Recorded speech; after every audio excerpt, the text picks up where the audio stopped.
Bonjour, c'est Ursule encore.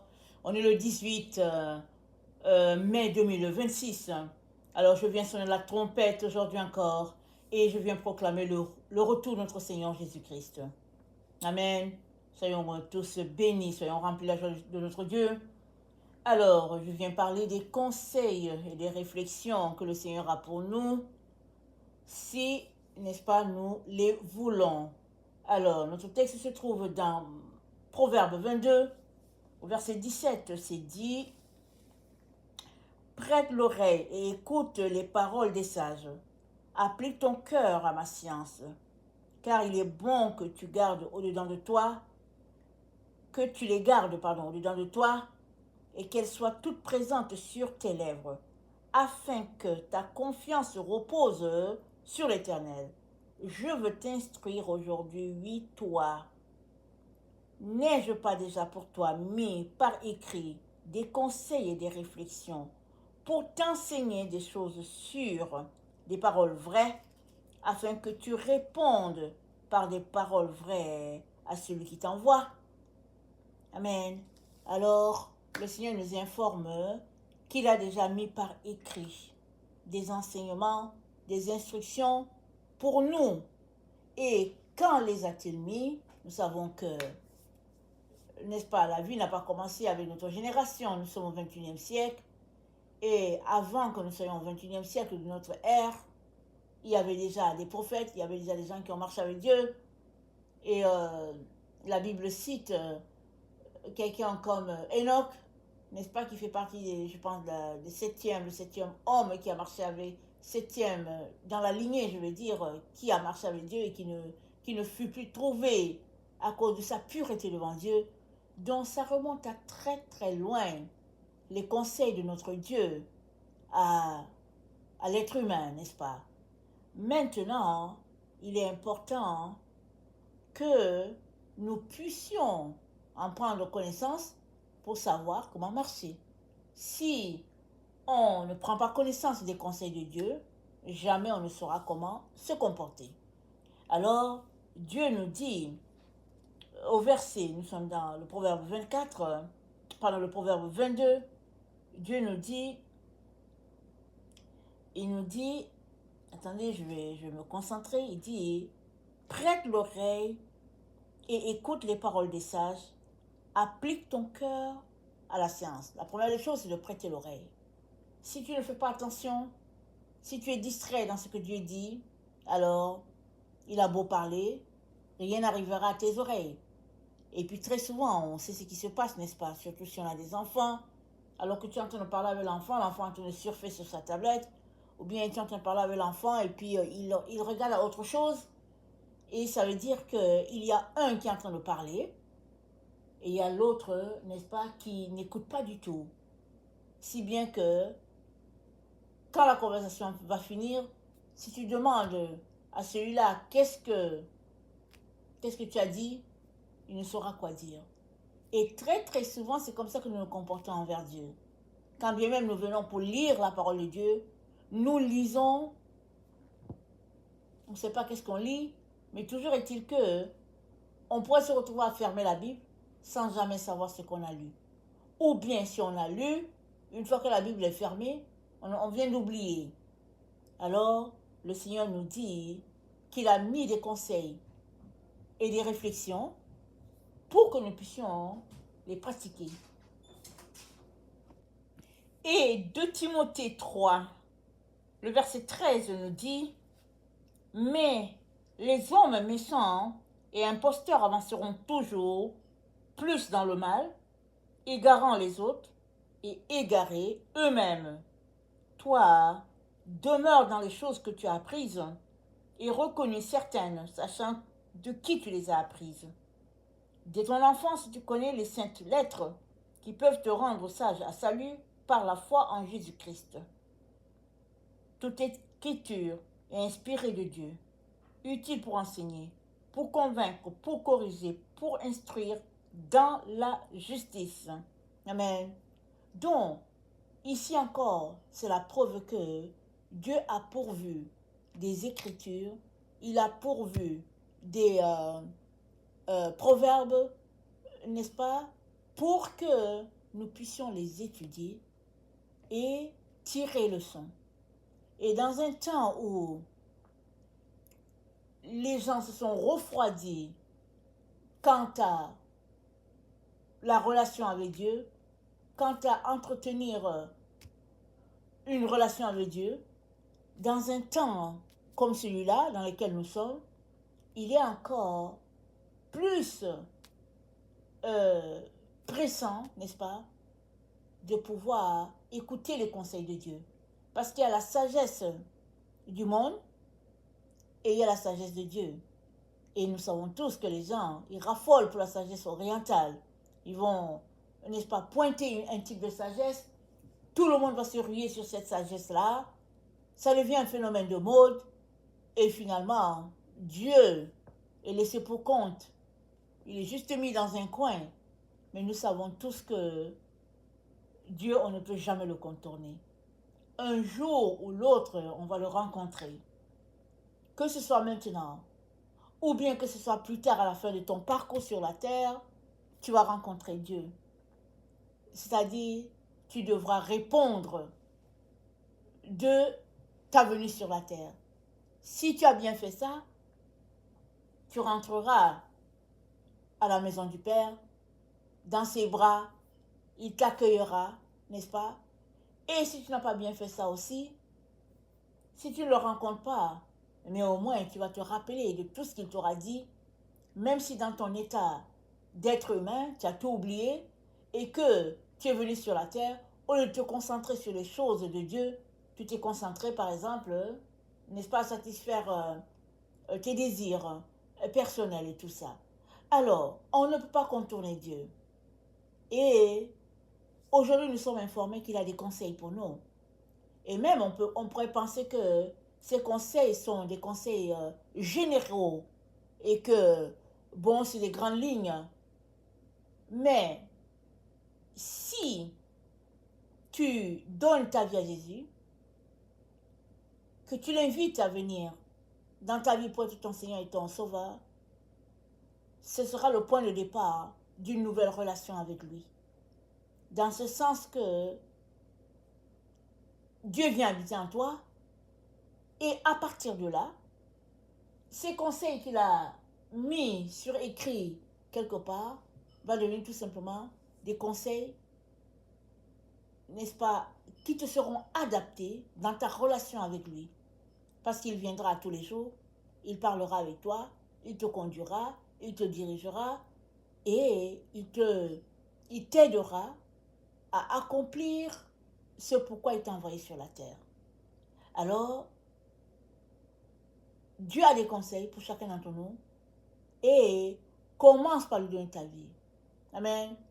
Et une fois que tu lui donnes ta vie,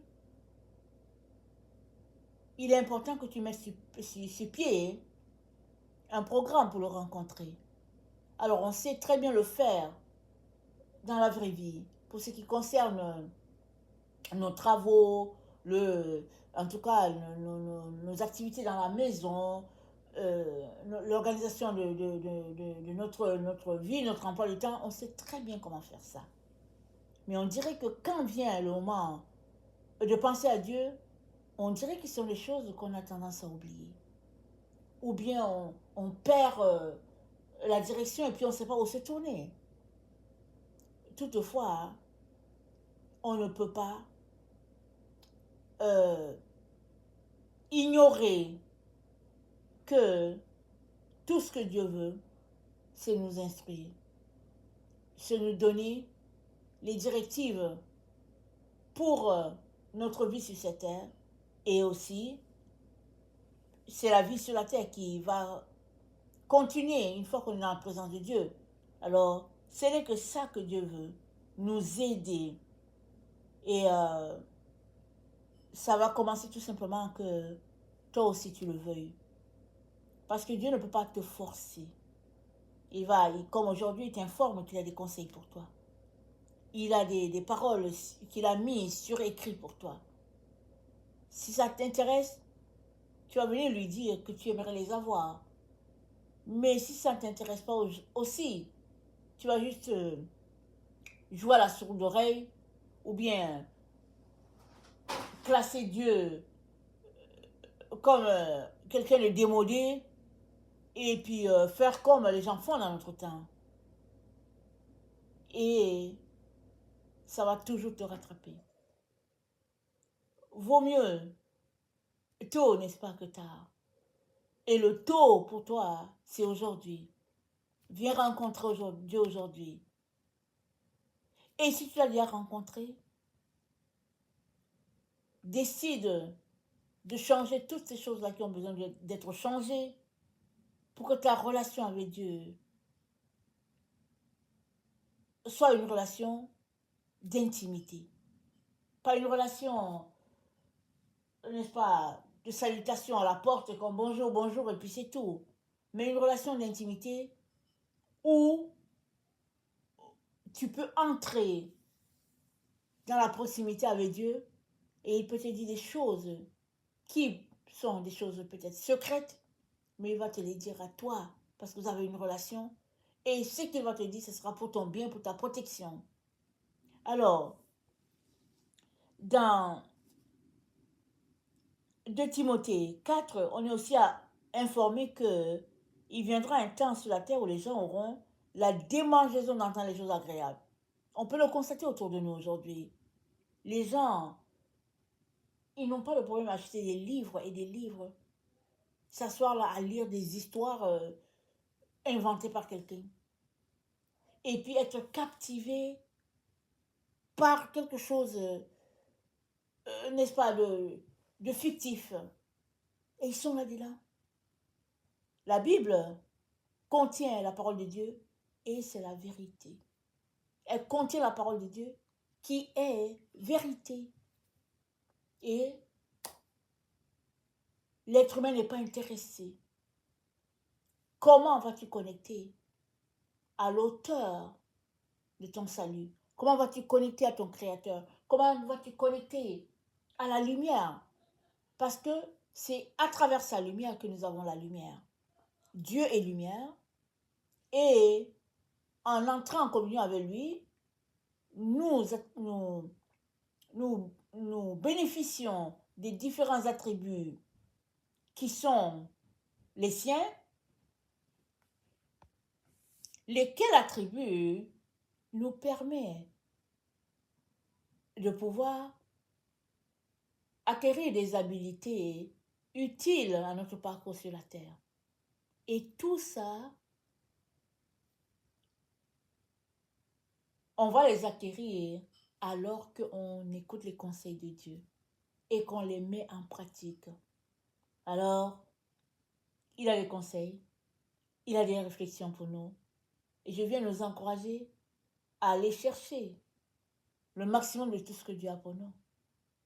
Et ça commence par toi et moi, vouloir ce que Dieu a pour nous. Ça commence par nous de l'aimer, de l'honorer, de le craindre. Amen, ça commence par là. Et dans Ésaïe 59,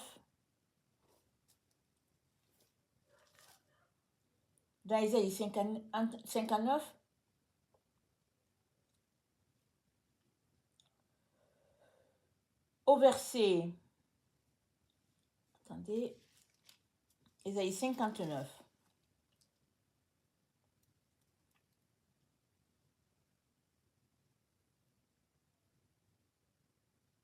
le verset 19 dit, on craindra le nom de l'Éternel depuis l'Occident et sa gloire depuis le soleil levant. Quand l'ennemi viendra comme un fleuve, l'Esprit de l'Éternel le mettra en fuite. On craindra le nom de l'Éternel.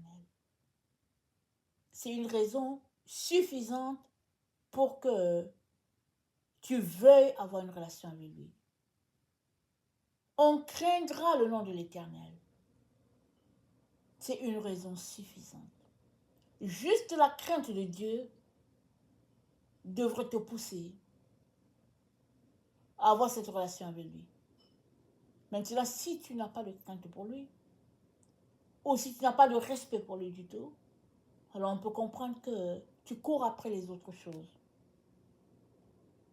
Et souvent, sans le réaliser, on place Dieu secondaire.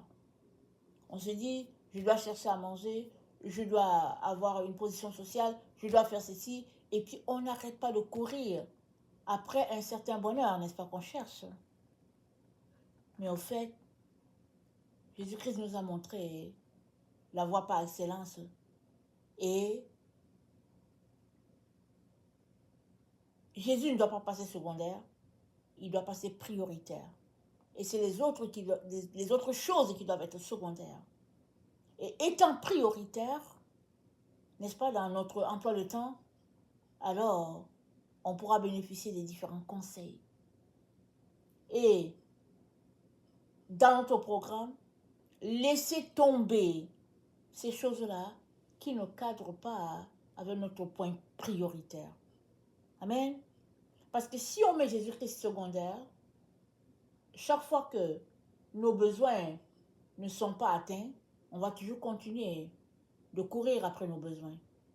Et Jésus-Christ, ça peut atteindre, ça peut attendre. Alors si on a un peu de temps à minuit, on peut lire un peu la Bible 5 minutes. Si on a un peu de temps à 18h, on peut lire un peu la Bible. Et puis si la prochaine fois qu'on a du temps, c'est dans une semaine ou un mois, alors dans une semaine ou un mois, on va ouvrir notre Bible. Mais si on le mettait prioritaire, alors peu importe notre emploi du temps, peu importe toutes les charges que nous avons, on va s'organiser pour prendre du temps avec notre Dieu d'abord. Et tout le reste va s'aligner sur notre priorité, notre point numéro 1. Et c'est ça que le Seigneur a pour nous aujourd'hui.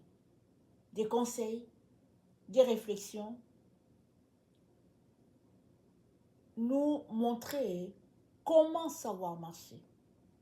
C'est ça qu'il a pour nous. Et je viens nous encourager à ne pas laisser ce petit conseil tomber. Allez à Dieu. Dans tout ce que nous aimerions faire, allons-y à Dieu. Nous serons étonnés de comment il prend soin de nous jusqu'au plus petit détail. Parce qu'on peut dire, oh non, mais c'est pas grave, c'est quelque chose de petit, j'ai pas besoin de déranger Dieu pour ça. Mais on ne dérange pas Dieu. On ne dérange jamais Dieu. Il est content que on puisse venir à lui dans toutes les questions qu'on se pose. Et comme un père, il va tout simplement répondre à nos questions et nous entourer pour que nous ne puissions pas tomber dans les différents pièges autour de nous. Amen. Que le Seigneur bénisse sa parole et que sa joie soit notre force en ce jour. Amen. Alléluia. Amen.